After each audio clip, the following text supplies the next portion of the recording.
Several years ago, mysterious circles of unknown origin began to appear in the fields of England and Finland.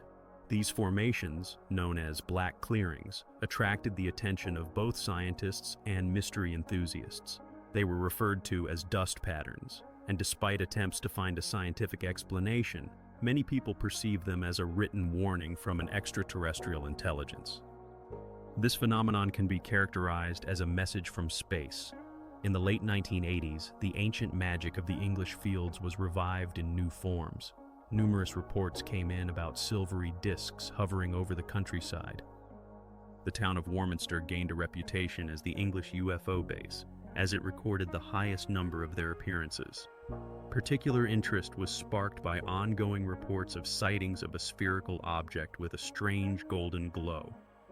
With the emergence of UFOs, a mystery began, linked to the first rays of the sun, when tangible evidence of extraterrestrial invasion was discovered. The surrounding wheat fields were marked by the hand of an invisible geometer, and the plants were virtually unharmed, lying flat against the ground. A typical pattern of a black clearing can be envisioned as circles, ovals, rings, and radiating rays. These circles, or so-called dust symbols, vividly illustrate a possible connection between UFOs and numerous mysterious signs on the surface of the Earth. However, is there a real connection between black clearings and UFOs? Colin Andrews, the president of the International Association for the Study of Crop Circles, notes that from the very beginning, black clearings were mentioned in connection with reports of aerial phenomena. According to most observations, the appearance of the patterns preceded the glow in the form of rays and dancing orange lights flying directly over the fields, after which, as a rule, mysterious symbols were discovered. Nevertheless, the connection between black clearings and aerial phenomena is not yet proof of the extraterrestrial origin of the geometric patterns. In search of further evidence, one should turn to Stan Gordon, a leading expert on UFO landing sites. He points to several areas discovered in Pennsylvania and around the world. Most often, these are round or oval patches with destroyed vegetation, the surface of which is scorched or charred. Alan Hynek, the father of modern ufology, provides a description of a UFO landing site in Canada, remarkably similar to the black clearings of the English fields. He describes how all 5 objects simultaneously rose into the air, leaving behind a 3-meter circle of flattened grass at each of their locations. However, does this mean that flying saucers are responsible for all such phenomena, or is there a simpler explanation? According to the official version of the British government, black holes occur due to complex atmospheric vortices. This theory, designed to maintain the calm of the general public, does not hold up to scrutiny in terms of vortex theory. Vortices are formed under the influence of thermal induction from daylight on the slopes of mountains, and in southern England, even a small hill is a rarity. Moreover, most black holes appear at night. Can such complex patterns be explained by the whims of nature? Look at how precise the invisible artist is, how smooth the edges are. It would be complete madness to claim that this is the result of atmospheric vortices. Thus, the patterns were created by a controlled mechanical object. There are numerous theories regarding the origin of crop circles. One of the latest explanations is the testing of high-precision space weapons as part of the American SOI program. According to this theory, the British government itself is marking the surrounding fields using satellites and laser technologies. For 2 reasons, many are skeptical about the hypothesis regarding the origin of black holes. Firstly, the appearance of these mysterious formations was recorded as early as 1946, long before the onset of space exploration. Secondly, it would be much simpler to conduct such tests on military base ranges or other protected areas than on the sides of busy roads. It is hard to believe in such irresponsibility from the developers of high-precision technologies. Nevertheless, there are also alternative explanations. Some claim that the emergence of circles is related to the mating games of hedgehogs and dagobras. Indeed, believing this could lead one to conclude about flying saucers as well. However, such theories ignore the simplest option. Someone simply decided to play a prank. In 1990, 2 Englishmen, Duke and Dave, confessed that the mysterious crop circles in the fields were created by their hands. However, they did not explain how they managed to be in England, America, and Russia in one night, make 15 drawings, and not break a single blade of grass in the process. While some believe in the extraterrestrial origin of black holes, others claim copyright over them. Linda Moulton Howe, a lecturer on UFO issues, recalls that in the autumn of 1990, the world press turned to these two gentlemen for an explanation of the mystery of crop circles. According to them, they had ordinary boards with which they walked in circles and created geometric figures. These guys attracted the attention of the media, which announced the unraveling of the mystery of the crop circles. However, it is hard to imagine that two guys could create 15 drawings in one night and remain unseen. How could they have created masterpieces such as Barbarian Castle in a short summer night when an entire team of artists would not have managed it in a week? George Knepp, a journalist and researcher, notes that crop circles appear all over the world, in the United States, Australia, Canada, Japan, and even in the former Soviet Union. It would be absurd to consider them the result of the hard work of two English revelers. Many experts in black circles are astonished by the millimeter precision of the geometric figures. Duke Bauer and Dave Corelli could certainly have done part of the work, but finding hundreds of accomplices around the world is unlikely. There are subtleties that cast doubt on the earthly origin of the black crop circles. Their complex structure and layout do not resemble simple trampling into the ground. Chemical analysis of the grains also indicates the non-human nature of the crops in the circle. It is no secret that every plant on Earth possesses a certain energy. In the framework of unconventional analysis, starch crystals from grains found in the black circles were studied. The crystalline lattice underwent changes that had not been encountered in practice before. Chemical and biophysical transformations at the molecular level were hardly planned by Duke and Dave from the southwest of England. They do not explain what is happening everywhere, including rice fields in Japan. The precise geometric shapes, intricate weaving of the grasses, and changes in the organic nature of the plants lead to the thought of the involvement of anomalous forces in the creation of the black circles. On the surface of the circles, experts noted an increase in the background of microwave radiation. Although their source may be quite earthly, we are accustomed to microwave ovens and satellite television. Perhaps the peaceful waves carrying, for example, a phone call simply got lost in the fields, which led to the formation of intricate patterns.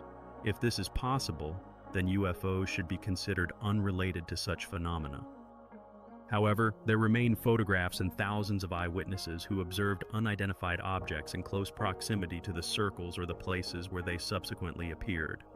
One day, a group of 8 experts hired by the United States government arrived at a wheat field in the locality of Olson Barns, not far from the famous Stonehenge, where a large bald patch had been found. Suddenly, an English military helicopter, laden with instruments, flew overhead. It was getting closer, and the witnesses initially thought it was going to photograph the mysterious circles in the fields. However, when the helicopter was in close proximity, it became clear that its objective was to drive them away. One of the eyewitnesses, who had lived in the area for 48 years, noted, "I have never seen anything like this before." A sudden airwave knocked down a hedge right onto their vehicle. Soon, a second helicopter appeared, and both continued to chase them along the highway, flying alongside the shoulder and trying to push them further away.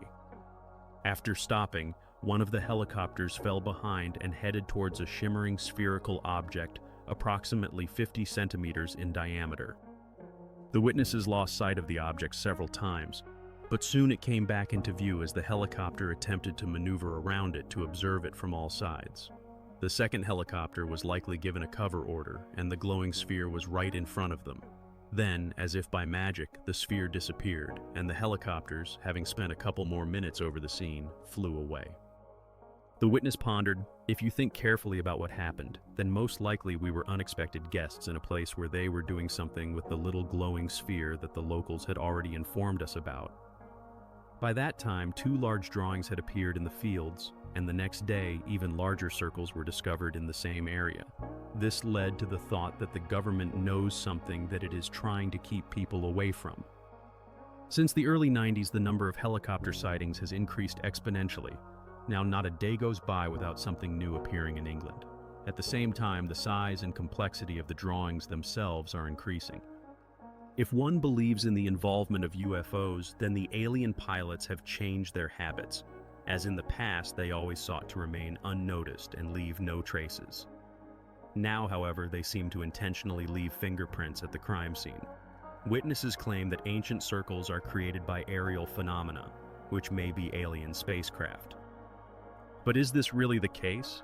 Everything known about the authors of the mysterious circles is based on eyewitness accounts. One girl reported seeing a spherical object that emerged from a beam of bright white light, which rushed across the twilight sky and settled in a field near the ancient burial mound of Sober Eichel. The next morning, a drawing in the shape of a Celtic cross was found there. Witnesses tend to trust their eyes more than their ears. However, in the case of the crop circles, all testimonies seem plausible. Many who observed this formation of the circles did not see any silver discs or spheres hovering above the ground. They simply felt that the ears of grain were falling over on their own, like dominoes. More than 70 descriptions of such cases have accumulated, collected from around the world. Witnesses often note unusual humming and see the grasses swaying. Then everything happens instantaneously, as if by magic. In less than 15 seconds, the grasses twist and lay down to the ground. Many see glowing objects in the shape of spheres and beams maneuvering over the area. The appearance of a golden sphere and a powerful explosion is often mentioned, the rumble of which coincides in time with the formation of the circles. What is this? An argument for or against the UFO theory? According to many testimonies, unidentified objects, after completing their labor drop, disappear or become invisible.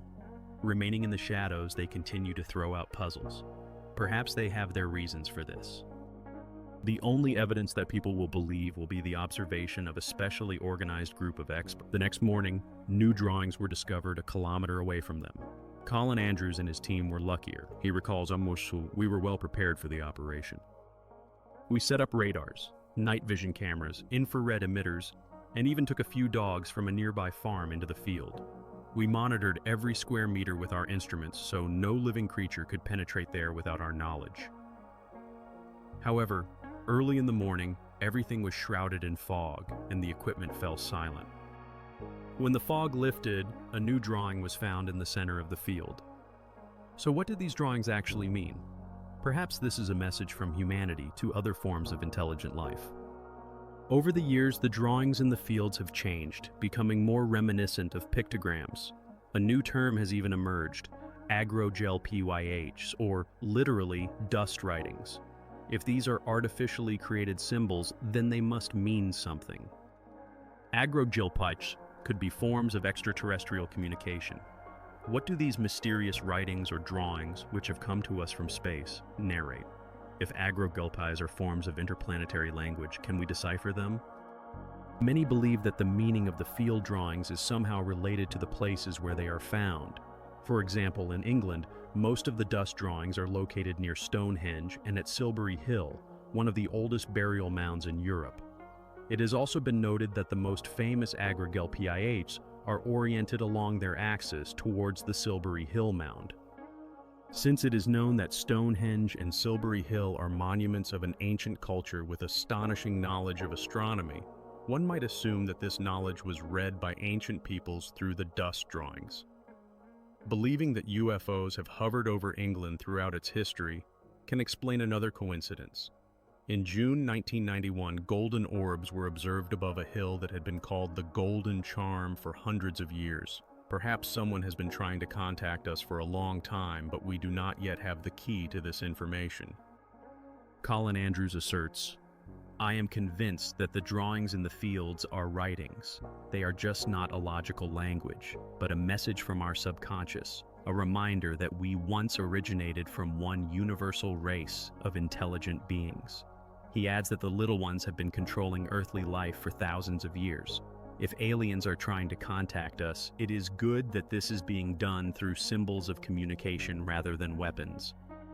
Perhaps negotiations are already taking place at a higher level, but the authorities remain silent about it. Is it not time for us to begin deciphering the cosmic messages from millennia ago?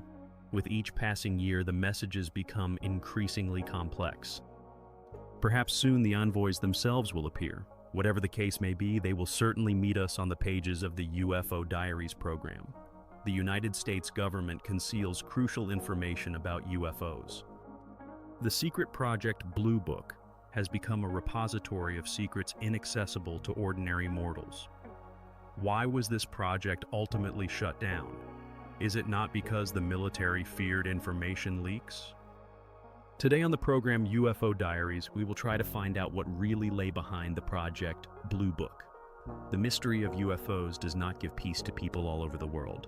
What are these objects? Where did they come from? And most importantly, why? Could it be that the hundreds of flying objects observed by witnesses have a completely trivial origin? Or did they indeed come to us from outer space? If UFOs are indeed alien craft, what does the government of Earth think about this? Who are they in relation to us, enemies or friends? And what about our history? Have we always been governed by Earthlings? Over the past 50 years, the American government has changed its policy regarding UFOs several times. It all began in 1947 when private pilot Kenneth Arnold was flying over the state of Washington. He saw 9 strange objects moving in formation over Mount Rainier. Initially, Arnold thought they were airplanes, but their behavior did not correspond at all to the usual maneuvers of aircraft. After landing in Yakima, Washington, he told reporters that these objects jumped like plates on water.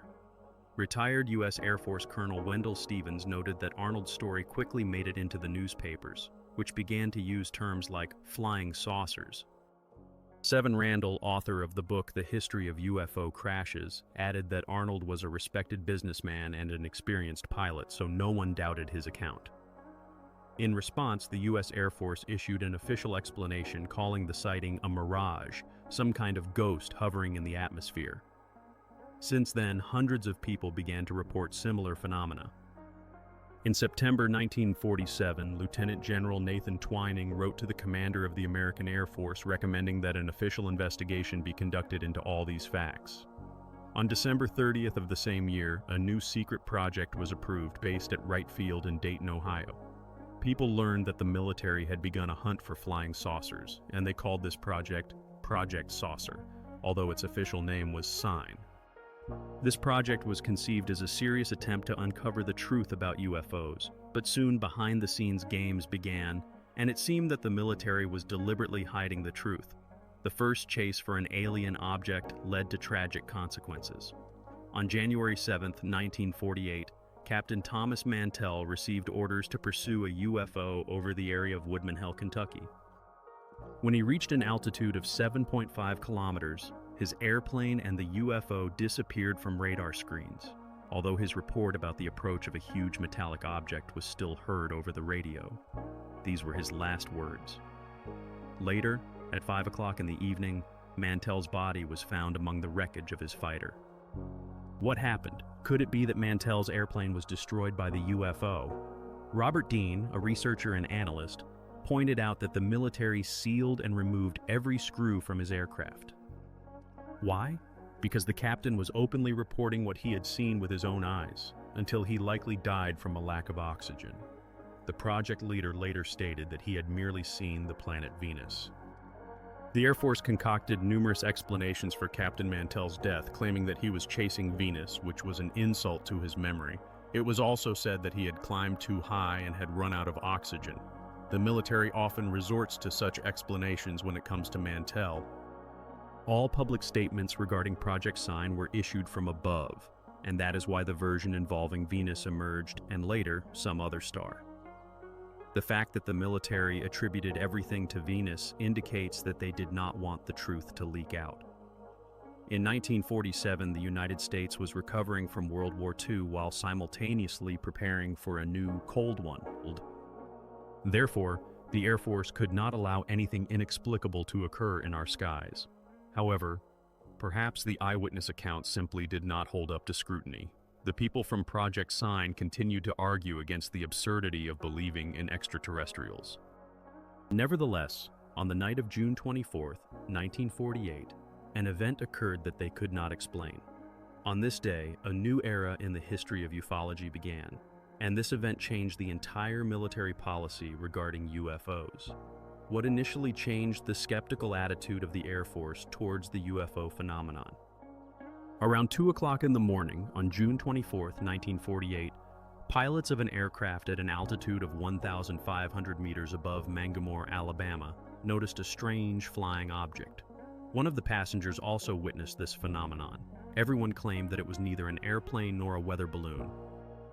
When the staff of Project Sign investigated this case, it turned out that 2 more people had observed this object from the ground. Explaining what had happened as a meteor or a mirage was no longer possible. It was an aircraft that humanity simply could not have built in 1948. However, what specifically changed in the operations of Project Sign after this incident? The problems began when the project participants, believing they possessed all the information accumulated by the United States Air Force, suddenly realized that something was being hidden from them. Not a single fact indicating the extraterrestrial origin of UFOs was ever made public. A directive came from above to permanently cover up this information. As a result, they were left with no choice but to concoct absurd explanations or outright ridicule the witnesses. They even went so far as to accuse their own pilots of being delusional. Richard Hines, the author of the book Project Delta, shares his experience. I have worked with research pilots for many years, and there are reasons for that. They are highly trained and operate under excellent visibility conditions. They have a great view and the ability to pursue an object at any moment. There is another reason. The aircraft is equipped with instruments that detect electromagnetic energy. Moreover, they can always call for help over the radio, including military assistance. So they are not just solitary witnesses, they work with other professionals. Despite this, the question arises, why does the Air Force not take these serious witnesses seriously? Many believe that the government, like everyone else, is hiding the truth about UFOs. This is understandable. People assume that the authorities are developing new technologies that are better left unknown to them. However, Hines holds a different opinion. I think it is not like that. The authorities simply do not want to admit that there are things from which they cannot protect us. Dr. David Jacobs, a researcher of the abduction phenomenon, adds, in 1948, Project Sign produced something like a report on its activities. It is still unknown who wrote this report, but it clearly stated that UFOs have extraterrestrial origins, that we derived our modern rockets from them, and so on. This report was sent to the commander of the United States Air Force, George Weinberg. He looked at it and said it was complete madness. Then he ordered all copies of this document to be destroyed, and that is why we still do not know what was written there. The question remains, if there was nothing classified in the report, why destroy it? At that time, General Weinberg knew all the government secrets, including those that were mysteries to the people involved in Project Sign. Most likely, the report was not a complete surprise to him. He already knew everything. Therefore, he had no choice but to simply destroy this report. Since then, by the way, the Air Force has adopted a policy of concealment. All world governments, including the United States, are trying to suppress information about UFOs. But why? Why launch an expensive project and then quietly shut it down? Perhaps the people from Project Sign learned something forbidden. After Project Sign displeased the U.S. Air Force for some reason, it was successfully closed. Project Sign was replaced by Project Grudge, in which different, more hard-headed people began to work. Vicky Cooper Ecker, editor of the UFO magazine, notes, the military began to select people who were willing to preach the natural origin of UFOs. So Project Grudge became just another facade. And then another incident occurred. In 1951, radar installations at Fort Monmouth in New Jersey detected a group of UFOs that were flying over the military base at an enormous speed. These objects repeatedly appeared in the airspace of the base and were observed from the ground. At that time, the country was entering the Korean conflict, and the Cold War had already been going on for 5 years. The military perceived any fast-moving object as an enemy missile. However, these missiles were moving at such a speed that they could not be intercepted. Investigating this case, many government scientists concluded from the very beginning that it was a matter of the presence of an extraterrestrial intelligence. In 1952, a whole wave of UFO sightings was recorded. The military found themselves in a difficult position. They had to explain to witnesses that they had merely seen Venus. Sometimes their explanations were so absurd that they caused dissatisfaction among the American people. Even Project Grudge could not explain some strange phenomena in the sky. People were frightened and turned to the government for clarification. Despite the military's efforts, they could not turn the situation into a joke, and reports of UFO sightings continued to come in from all over the country. In 1951, Project Grudge was transformed into Project Blue Book, which was created to collect and study all cases of UFO appearances. The government decided to take the study of this phenomenon seriously, and the Air Force promised to reveal the truth. In the 1950s, the number of UFO witnesses grew, and people began to turn to the government for official explanations. They expected these explanations to come from the U.S. Air Force. However, as many ufologists claimed, the organization created for this purpose had no say. It was dictated to them what could and could not be told to the public. In reality, the Air Force was engaged in concealing information from journalists and new witnesses. They were ordered to find any explanations for the appearance of UFOs that did not correspond to what people had seen. Some claimed it was some sort of MUFO, for example, a flying shoe. Thus, they tried to convince people that they were in control of the situation.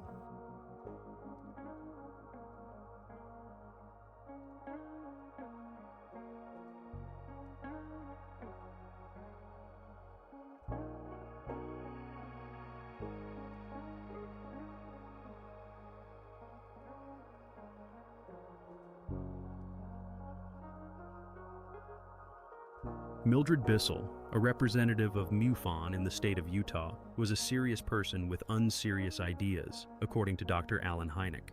Ruppelt was little different from Hynek, who began in the SIGN project as the chief astronomer and was a staunch opponent of UFOs. In the course of their research, Ruppelt and Hynek became convinced of the clearly extraterrestrial origin of the UFO phenomenon. The events of July 1952 finally dispelled their doubts. That year, an entire fleet of UFOs flew over the Capitol and the White House, which were seen by pilots, radar operators, and simply passers-by. These objects performed unimaginable maneuvers that our planes at that time could not execute. Exactly 1 week later, on the 26th of July, UFOs appeared again over the Capitol. When the scrambled interceptors arrived, they were still in the air. Our pilots chased them a little, but, as always, without success. A newspaper boom began regarding this, and requests flew to the Pentagon. What is happening? Who has invaded us? Where should we run? Meanwhile, the Air Force held a press conference, stating that there had been no attack on the Capitol, and it was just a simple mirage caused by temperature fluctuations. Streams of cold air supposedly distorted radar reception, and they saw tiny objects in the air, and witnesses on the street simply became overly excited. Ultimately, the staff of the Blue Book Project found themselves in a difficult situation that did not justify their efforts. Calls to the Pentagon came in such numbers that the Air Force and the CIA began to worry that this could undermine public trust in the military's ability to protect the country. In response, the CIA organized a secret meeting of scientists in January 1953 known as the Robertson Panel. The participants of the meeting had to sift through vast amounts of information collected under the Blue Book Project, including drawings, films, and video recordings. In 12 hours, they combed through 6 years of data and prepared their report. This report has become the official verdict of the American government regarding UFOs. Initially, the study of the UFO mystery was undertaken by the Air Force Project SIGN, followed by Grudge and Blue Book. A question arises. Why did the CIA decide to start its own investigation? Blue Book was always available to the public. However, in essence, no one intended to conduct serious research. It seems that they were more interested in whether UFOs posed a threat in the form of secret Soviet weapons. 5 leading scientists came to strange conclusions, deciding that these objects do not necessarily have extraterrestrial origins. They effectively dismissed all evidence of extraterrestrial origins of UFOs. Although this report is merely a piece of paper, it threatens national security. It was then that a disinformation program was launched, which continues to operate to this day. The goal was to convince people that flying saucers do not exist. The Robertson panel developed a specific task for the Air Force to leave the UFO mystery alone and focus on reducing the number of reports of sightings of flying objects, thereby eliminating the threat to national security. This provoked sharp criticism across the country, and the military found themselves in strained relations with the press. As a result, the Air Force ceased to be interested in Blue Book, and in December 1969, the project was closed. However, ufologists claim that the situation is actually different. The military, the CIA, the FBI, and other government agencies continue to deal with the UFO problem. The Freedom of Information Act does not provide Americans with much, as the National Security Act, enacted during the Cold War, clearly states that any information threatening national security must be kept secret. The Cold War has ended, and the question arises, who are we at war with now? Why does the National Security Act still remain in effect? Why is the truth being concealed? Who are our enemies? It seems that some from Washington, especially those connected with national security, consider the American people their enemy. The military possesses documents confirming that UFOs have repeatedly appeared in our skies. If the government believes that they do not pose a threat, then this raises confusion. If this is the case, then who will answer the most important question? Why? The answer is simple. They know everything. They know that aliens have been operating on Earth for 50 years. The Air Force believes that we cannot handle the whole truth, and therefore they feed us tales. Thus, the Blue Book project remains a mystery shrouded in secrecy. Perhaps it was merely a facade to divert public attention, or maybe the people involved in the project got too close to uncovering the main mystery of humanity. This mystery may forever remain a blank spot on the pages of UFO diaries.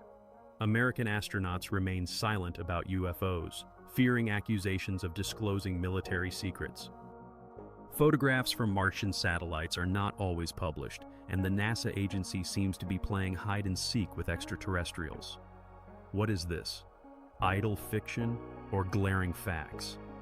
Today, the program UFO Diaries explores the history of space exploration, which began in 1961 when Yuri Gagarin became the first human to orbit the Earth aboard the Vostok 1 rocket. He was followed by American Alan Shepard on the Mercury spacecraft, and the space race began to gain momentum. U.S. President John Kennedy inspired the most ambitious project of the late 60s, the landing of an American crew on the moon. In July 1969, this dream became a reality, and the American Space Agency NASA established itself as the leading global authority in space exploration. These were the very specialists who were soon to reveal the existence of extraterrestrial intelligence. It was believed that space was full of unidentified flying objects. The first astronauts often shared their impressions of encounters with them. Journalist ufologist George Knapp recalls Gagarin's words, "I saw them with my own eyes. They are incredibly powerful. I could describe them, but I am forbidden to do so." Gagarin never received permission. Future American astronauts also observed UFOs even before going into space, during test flights in the upper layers of the atmosphere. Vicki Cooper Ecker, editor of the UFO magazine, notes that in the early 60s, during the testing of the X-15 jet aircraft, the pilot's task was to study unidentified flying objects. At that time, UFOs were not a secret as they are today. Gordon Cooper, one of the pioneers of space exploration and navigator of the Mercury and Gemini spacecraft, openly spoke about his encounters with UFOs and even tried to prove their existence. He claimed, "We are soaring at altitudes where no human has been before, and we must establish what beings are flying past us in low Earth orbit." However, despite his bravery, Cooper soon fell silent and did not mention his observations for 20 years. The question of why Cooper fell silent remains open. It is possible that this happened because no one believed his stories, or perhaps he faced pressure from management. Many ufologists believe that NASA ordered Cooper and his colleagues to remain silent. Researcher and analyst Brad Dean asserts, the NASA agency became openly dismissive of its navigators. As soon as the guys returned from space and stammered about UFOs, NASA simply shut them up, sometimes going as far as direct threats. This paints a picture in which NASA sends pilots to explore the upper layers of the atmosphere in outer space, encountering UFOs, which are initially discussed openly, but then suddenly fall silent. When I was gathering materials on UFOs, NASA's press office provided me with the addresses of American astronauts. I wrote to everyone asking the same question, is it true? But no one replied. No one even called me an idiot. There was absolutely no reaction. People working on space projects are forbidden to discuss this topic, although it is well known that unidentified objects have been repeatedly observed in outer space. The space agency has federal-level authority, up to imprisonment. If someone has made contact with aliens, a psychiatric hospital awaits them. Perhaps NASA really has levers of influence over astronauts who boast that they had a flying saucer on their tail. Despite the fact that by law, NASA's press offices are required to report any space phenomena, including those that confirm the existence of extraterrestrials, the agency fears the word extraterrestrial the most. To mask its true intentions, the project Search for Extraterrestrial Intelligence was hastily renamed to High-Resolution Scanning. The agency continues to stubbornly deny the possibility of contact with aliens. Perhaps it is just playing hide-and-seek with them. Otherwise, why keep in secret folders the idle fantasies of astronauts who may have gone a bit wild in orbit? Or on the contrary, to conceal real facts that millions of Earthlings are only beginning to suspect. What is the point of drawing the curtains when it is already pitch dark outside? Dr. Richard Haynes, a ufologist, notes that many are now saying that the authorities are hiding the truth about UFOs. If this is the case, then behind the mask of UFOs, the latest technologies are likely being concealed, which they prefer to keep secret. Myths have always been created at the very Olympus, but if these are indeed aliens, then the authorities have simply backed down in the face of their superiority over us. Does this mean that NASA's silence is the calm before the storm of a cosmic battle? And that on the orbit of Earth, besieged by aliens, the shuttles are already being arranged in battle order? Interestingly, once new information almost led to a conflict between NATO countries and the Warsaw Pact. An incredible fact. The NASA agency, conquering the moon in the name of science, simultaneously accuses ufologists of heresy. It is a different matter when it comes to the development of top-secret weapons. Here, everything is as clear as day. It is known that NASA is a semi-military organization, and it is primarily staffed by military personnel. This means it must have its military secrets. Perhaps NASA simply does not want the facts known to it to become public knowledge? Ufologist Robertine, serving in NATO forces, became privy to this secret. In 1963, he was assigned to the NATO Unified Forces headquarters in Paris, where he learned about a study that had begun in 1961. Relations with the Soviet Union at that time were extremely tense. They were on the brink of military conflict, and one of the reasons for this was the strange silver discs that occasionally flew over Soviet territory and the Warsaw Pact zone. These objects zipped by at tremendous speeds at unreachable altitudes. At one point, Soviet authorities mistook them for NATO probes, while NATO, in turn, thought they were Soviet spies. But it soon became clear that neither side possessed secrets of such technology. The question of the involvement of a third party hung in the air. According to Robert Dean, government scientists concluded that the flying discs had extraterrestrial origins and that the chances of defeating them in combat conditions were extremely low. He believes that today, individual representatives of the authorities know much more about this than all ufologists combined. For 50 years, we have been fed all sorts of tales, and it is no longer funny. The world powers learned about extraterrestrials in the early 60s. This implies that the first cosmonauts were prepped for such encounters in advance. Does this mean that NASA became two-faced even back then? According to ufologists, the victims of the policy of silence were not only the cosmonauts, but also the space satellites. Mysterious drawings discovered on the surface of Mars by the American satellite Viking sparked desperate debates in the scientific community. Many scientists accuse NASA of deliberately concealing facts that prove these masterpieces were created by an extraterrestrial civilization. Professor Stanley McDaniel, the author of the book McDaniel Report, expresses suspicion that NASA is afraid of losing government funding if it allows even a hint of the existence of extraterrestrial artifacts in space to surface again. Martian drawings can hardly be called a whim of nature. However, representatives of NASA stubbornly adhere to this version, completely rejecting any assumptions about the architectural capabilities of aliens. Stanley McDaniel, having carefully studied photographs of the Martian portrait, concluded that NASA is clearly withholding something. NASA scientists, defending their version, have constructed a chain of false evidence that is so flimsy that it does not withstand the scrutiny of serious researchers. The debates surrounding the mysterious photograph, which allegedly captured a human-like low-gravity figure, have reignited with new vigor. NASA officials claim that it was an optical illusion that disappeared upon retaking the shot. For 17 years, NASA spoke of a certain photograph that demonstrated a whimsical play of light and shadow. However, they recently had to admit that such a photograph did not exist. The question of how individuals dedicated to the study of other worlds could conceal such a discovery remains open. The programmable satellite Mars Observer, launched in 1992, was intended to finally dispel all optical and non-optical deceptions. But as it approached Mars, the satellite suddenly experienced a malfunction, and communication with it was lost. Some ufologists believe that the satellite is actually intact, and this is yet another trick by the space agency, which is determined to keep its secrets at any cost. NASA had previously not allowed direct data transmission from satellites. Most often, editors had to work meticulously on the footage. However, even the most vigilant team could not prevent a stunning fragment from making its way into the pages of UFO diaries. This was material transmitted from the shuttle via US cable television. Space shuttles, the workhorses of American astronautics, had been transmitting their operational video reports to Earth for many years.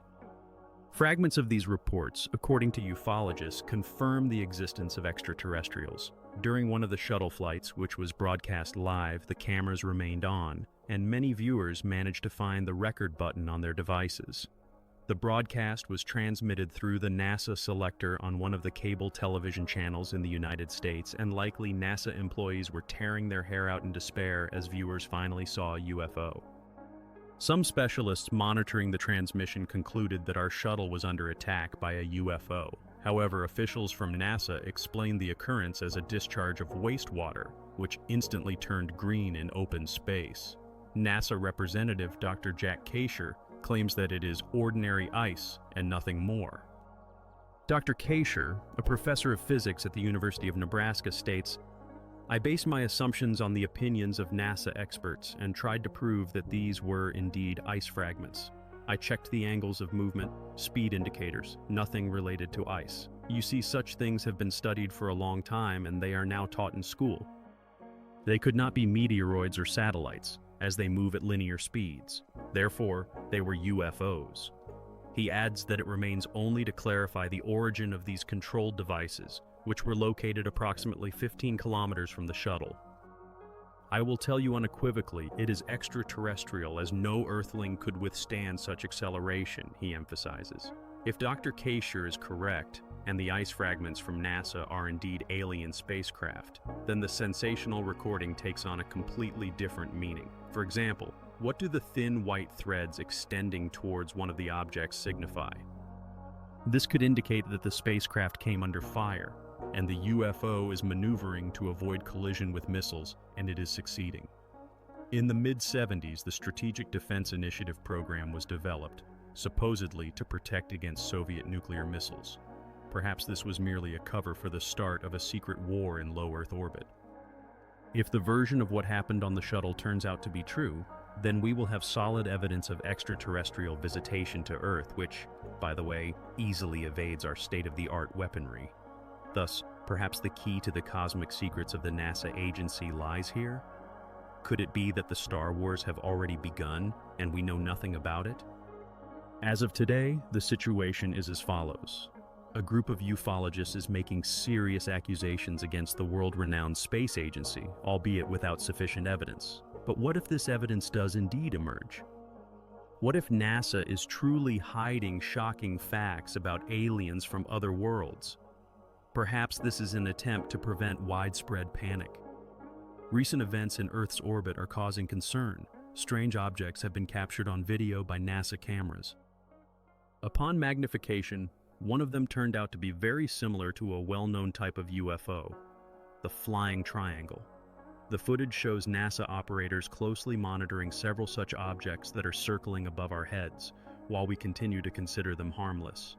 There are numerous such objects, leaving the shuttle cameras literally nowhere to turn. One of the images was taken 10 years ago, and another shortly thereafter. What strange objects flew in front of the shuttle cameras in March 1994? Following the sensational story of the attack on the shuttle, NASA ceased broadcasting its video reports on television, as if they simply ran out of imagination and decided to stop the shows. The question remains open. What is the reason for the concealment of facts regarding the presence of extraterrestrial intelligence in Earth's orbit? It is likely connected to the results of a study commissioned by NASA back in the early 1960s. The Brooklyn Institute was tasked with making predictions about the changes that would occur to humanity after contact with aliens. Scientists came to a disheartening conclusion. Contact with highly developed extraterrestrial civilizations could lead to the destruction of our social institutions. History provides numerous examples of entire cultures declining when confronted with previously unknown social systems. One of the researchers shares her thoughts. I do not have 100% certainty that the authorities are hiding the truth about Bonello, but I am sure that learning about the existence of a more advanced civilization would be difficult for us to cope with. Nevertheless, she notes that we are not alone, and these beings may be more advanced than we are. What is actually known at NASA about what is happening? Perhaps one day we will receive a definitive answer to this question. In the upcoming episodes of the program UFO Diaries, questions will be raised about whether aliens really abduct people, and whether it is true that we are guinea pigs in some intergalactic scientific project. If so, who among us is next in line for abduction? Today on the program UFO Diaries, answers to these questions will be provided, and they will come straight from the source. Among millions of supporters of the theory of extraterrestrial life, only a few believe in alien abductions. If this is indeed the case, then we should take a new look at the significance of our planet in the universe, which for many may turn out to be truly terrifying. Most people laugh at reports of aliens infiltrating our cities, homes, and even bodies, considering them tales from comic books. Nevertheless, such reports continue to come in. The first of them dates back to 1961. Thomas Ballard, an employee of the UFO Research Center, recalls the first widely known abduction case involving Barney and Betty Hill. In September 1961, while returning home from a trip through the mountains of New Hampshire, they noticed a strange glow in the sky that began to follow them. Soon it was right beside them. Betty Hill remembers the events of that night in great detail. Barney took binoculars and got out of the car to see what the object was. He saw a being looking at him through the porthole of the ship. Frightened, they rushed away, but soon the flying object hovered directly above the roof of their car. They heard a sound signal, and immediately the car turned off the main road by itself. The car stopped in front of a line of strange beings blocking the road. The Hills got out and followed these beings into some sort of craft that appeared to be a spaceship. Betty Hill recalls that on board this craft, they underwent medical procedures. They examined our eyes, ears, nose, throat, took hair samples and skin scrapings. Then we were released, she recounts. After that, they heard the strange sound signal again and temporarily lost their memory of what happened between these two signals. On the way home, they remembered seeing a certain object, but everything else was wiped from their memory. Such stories seem incredible. Is there real evidence to support the Hills' account?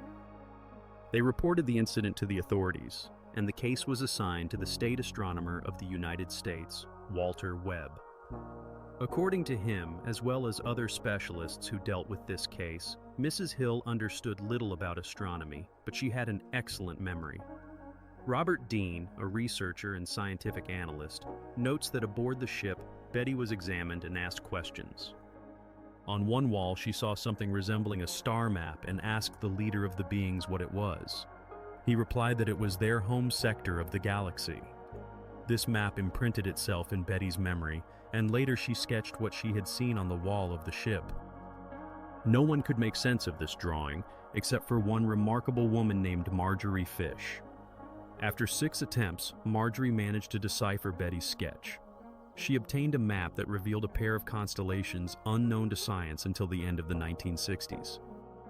This was an astonishing discovery. From the map, Betty was able to establish the homeland of the aliens, a star system that we call Zeta Network. If the picture drawn by Betty turned out to be correct, then it is worth believing the rest of her abduction story. But where is the evidence that this map was shown to her by an alien from outer space? Betty and Barney had long since given up on everything. For all these years, few believed them, and even the story with the map did not help. However, everything that happened deeply affected their psyche, and many believe that they are telling the truth. Nevertheless, this story did not go beyond a narrow circle of researchers. The event involving Barney was almost completely forgotten when, in 1973, newspaper pages and television screens were filled with reports of a new abduction. Charlie Hickson and Kevin Parker were ordinary citizens with typical hobbies. On the 11th of October 1973, they were fishing on the Mississippi River when they suddenly heard a noise and saw a blue light spot that quickly took the shape of a flying saucer. 3 beings resembling robots emerged from the object. Hickson and Parker claimed that they were taken aboard the UFO, where analyses and skin samples were taken from various parts of their bodies, and then they were released. Kevin Randall, the author of the book The UFO Crash History, notes that the abduction of Hickson and Parker was widely covered in the press. This case gained worldwide fame and reminded researchers of the abduction of Betty and Barney Hill a decade earlier. Searches for evidence began, but does this evidence actually exist? Many spoke of homogeneous implants, but were they really there? And what lies behind the discussions of psychological effects on the abducted? Today we are trying to answer all these questions. Many note that abduction stories sound remarkably convincing, yet they are not supported by any scientific facts. However, could there be an exception to this rule?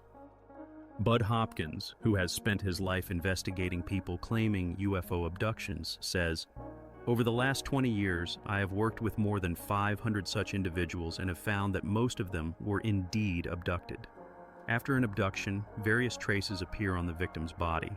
For example, if someone who has been abducted claims that aliens did something to their thigh, I indeed find a small abrasion or a scar from a cut there." Professor David Jacobs has written several books dedicated to the topic of abductions.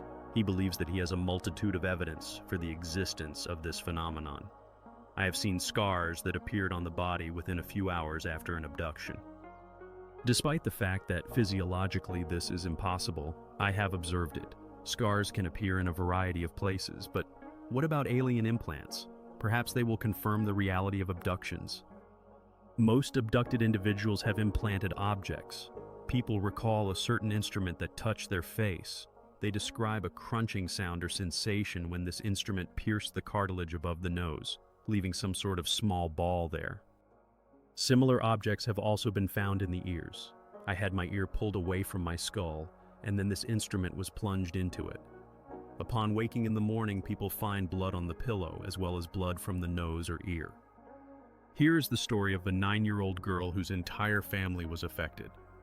One morning, she woke up with a memory of a strange face looking at her. So, her face was framed by a long, deep cut from below. In the emergency room, she received 18 stitches. The doctor said that the cut was made with a scalpel. It was very deep, but the girl remembered nothing. She did not even wake up from the pain. This happened at night, and all the members of her family experienced something similar. There you have it, evidence. Moreover, at the moment of abduction, people literally disappear from the face of the earth.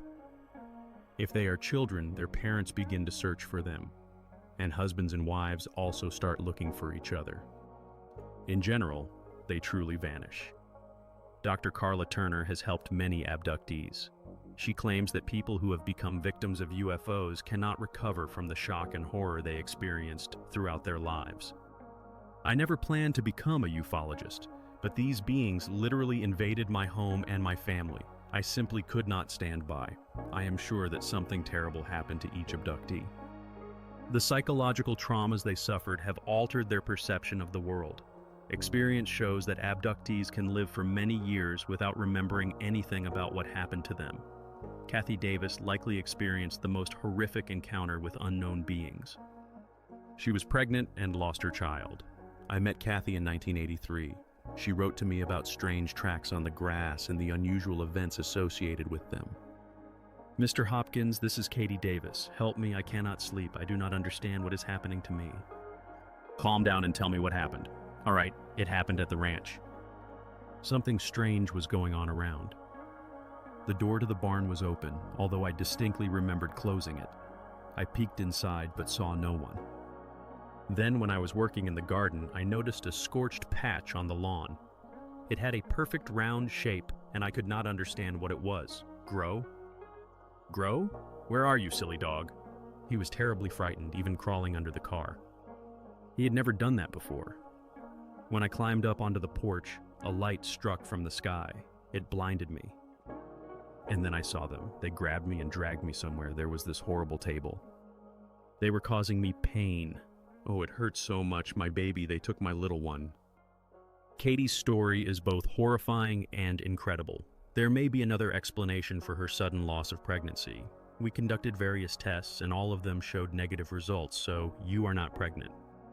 But Katie is sure that she was pregnant before the encounter with the aliens. Perhaps she was mistaken, and her abduction was just a vivid dream. I have no doubt that aliens are very interested in the process of human reproduction, and the disappearance of a fetus is not uncommon during abductions. Repeated abductions are also not rare, and it likely happened to me as well. When enough information accumulated, one of the participants decided to discuss this with other members of her family. During a lengthy conversation, her ex-husband, looking at his current wife, said, "It seems this happened when we lost the baby." To which she replied, "But I never had a baby." He insisted, "Come on, you must remember. In 1970, she was on contraceptives, but still became pregnant." A couple of months later, she had a painful miscarriage. She was in a panic and did not let him call a doctor. Despite his words, she remembered something entirely different. The most unpleasant thing about abductions is their repetitiveness. Once it happens, it haunts a person for the rest of their life. If you have ever been abducted by aliens, you are not safe from repeated abductions. That is the worst part. The stories of abductions sound frighteningly credible, but perhaps they are just talented fabrications? She had never seen fabrications that looked so real. Even more credible become the stories confirmed by numerous witnesses. There are many such cases, and the witnesses are people who can be trusted. The most famous abduction cases were observed by hundreds of people. Imagine yourself in their place and try to believe what is happening. Strangely, the other residents of New York saw nothing. This happens. So, did a flying object appear over New York? And what did it do with its beam of light? And in general, who saw it? Let us sort everything out in order. Studying numerous reports of abductions, researchers found that in most cases, people were subjected to hypnotic influence that blocked memories of what had occurred. Nevertheless, people retained independent memories. All of this is already impressive. And the presence of external witnesses makes these stories even more credible. In the case of one woman, as in many others, the victim clearly remembered how, while in a paralyzed state, she saw some being by her bed. When she underwent hypnotic regression, she recalled how some force pulled her through the window and then lifted her somewhere up. "You saw the light? What happened next?" they asked her. "It filled the entire room, and I didn't know what to do. A being appeared." "So what happened next?" They continued to inquire. "It came toward me. It reached out its hands and touched my face. And after that, I remember nothing. I had some kind of veil over my eyes, and my whole body was numb. I only remember that I was hanging in the air. The light was blinding me. And then I found myself in a ship, in a huge ship. They laid me on a table and began their experiments. They poked me with some metal objects." "What happened next?" they asked her again. "I can't say." The most interesting part began when the researcher started talking to people stuck in a traffic jam who had seen all of this from the outside. They saw a ship hovering over Linda's house. Petrified with fear, they watched a deep beam in which suddenly appeared 4 motionless figures. Like moths, these figures flew out of Linda's window. First the alien, then Linda in her nightgown, and following her were two more aliens. All four were pulled into the bottom of the ship, after which it soared upward. It is important to note that all the witnesses were in different locations, one near Linda's house, another on the Brooklyn Bridge, the third and fourth in other neighborhoods. Therefore, the researcher had no doubt about the authenticity of this incident. If we accept the abduction as an undeniable truth, a logical question arises: why? One of the witnesses to the incident, an investigator, was a rather influential political figure. Perhaps the aliens wanted to show him what they are capable of. But why would aliens abduct people and then release them, even if their memories are erased? Could it be that the UFO pilots, whoever they may be, are trying to exert pressure on world politics? But how can one know who will be the next victim? Perhaps the abductions are merely part of a more complex plan. There is no doubt, human abductions are part of the experiments conducted by the aliens. But what is the true purpose of their appearance on Earth? Ufologists have gathered hundreds of reports of abductions, and the question arises, do these cases have anything in common, or are they interconnected? The victims of abductions come from all walks of life, from farmers and workers to housewives, military personnel, and even children. Surprisingly, this fact usually goes unnoticed. Abductions have even occurred involving university professors and prominent politicians. An expert in ufology asserts, "I would say we have a clinical case on our hands, meaning the aliens are using human bodies for a specific program, but we do not know what the ultimate goal of this program is." Vicky Cooper Ecker, the editor of the magazine No, shares her thoughts. "It is nice to hold the thought that humanity is part of that vast community we call the universe, and that our elder brothers are watching over us." However, according to her, it is not evident that the aliens are in a hurry to help humanity in its fight against cancer, military conflicts, and other problems. Instead, they take our flesh and energy. They take samples of our flesh, and we do not know what they do with them. Moreover, they take our emotional energy. They milk us like cows, and it is a one-way street. They give us nothing in return. On the other hand, the aliens do not seem to be trying to conquer humanity or cause harm. Many ufologists believe that the aliens are collecting biomaterial on Earth to save their degenerate race. But Vicky is not one to believe in such theories. Whatever is said, these experiments have a genetic nature based on the observations, she asserts. Many witnesses describe small beings that resemble neither humans nor aliens, but rather something in between. Most of the abducted refer to them as hybrids.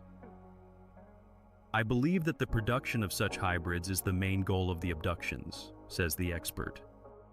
However, no one knows why this is necessary. In her opinion, humanity has not coped with certain problems that concern those who have already overcome these difficulties. Genetic experiments, the degeneration of races, all of this seems like idle speculation spun around the phenomenon of UFOs, she adds. But for those who have become victims of abduction, this is a horrifying reality that has forever changed their lives. Is humanity truly the subject of an unknown cosmic experiment? What are the goals of the inhabitants of the stars who arrive on Earth? And when will they finally explain their intentions? Perhaps abduction is merely preparation for future interplanetary cooperation. There are currently no answers to these questions, and the phenomenon of abductions remains one of the most chilling mysteries in the chronicles of UFOs.